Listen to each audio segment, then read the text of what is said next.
Hi guys. So, gikan mirog gikan ko rog trabaho, gi-deliver mig tubig. Yes, for sure kapoy dyan siya kay ikaw may maaswat og mga galon.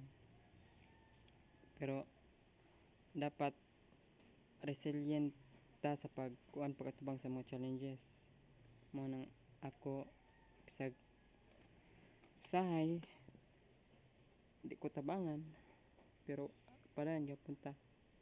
Itong naon nga opportunity na ni. Opportunity ba?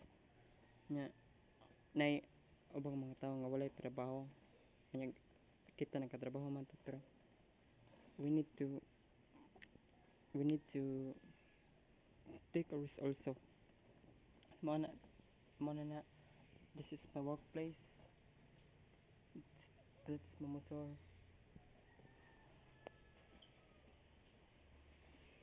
Thank you.